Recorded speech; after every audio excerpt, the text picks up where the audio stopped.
titre, bonsoir à tous. C'était donc l'acte 2 de la manifestation contre les mesures sanitaires. Il y a 2 semaines, elle avait réuni 35 000 personnes à Bruxelles. Ils étaient 8 000 selon la police ce dimanche. Sur place, Thomas de Tourbe, Raphaël Albardier, Rachel Crivella. Une tête de cortège tout en symbole, des pompiers, du personnel soignant, venus dire leur opposition à une vaccination rendue obligatoire. La vaccination obligatoire pour les soignants, je ne suis pas d'accord avec ça. Contre la dictature sanitaire, bien évidemment. Moi, je travaille dans les soins, donc à partir du mois de janvier, je vais être mise au chômage et licenciée. Franchement, c'est honteux qu'on arrive là.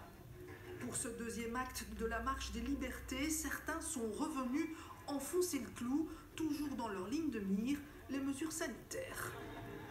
Les règles sanitaires en elles-mêmes ne me dérangent pas tellement. Effectivement, il y a des personnes âgées, il y a des personnes plus fragiles, on doit les respecter, on doit les protéger, tout à fait.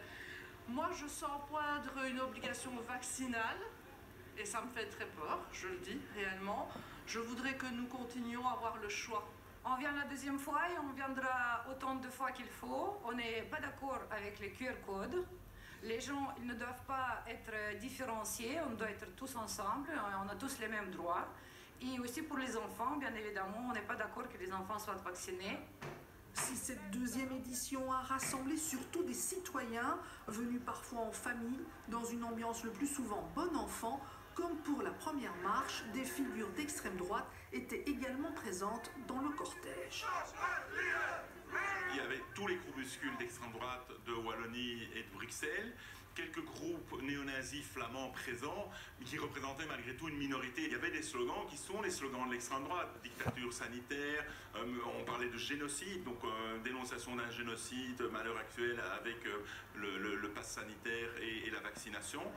L'acte 2 a rassemblé 8 000 manifestants selon la police. On reste donc loin des 35 000 personnes qui ont défilé dans les rues de Bruxelles le 21 novembre dernier.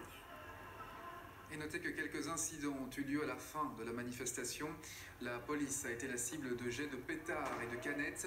Elle a fait usage du canon à eau contre un groupe de perturbateurs. 20 personnes ont été interpellées, 6 autres blessées. Et 2 ans après l'apparition du Covid,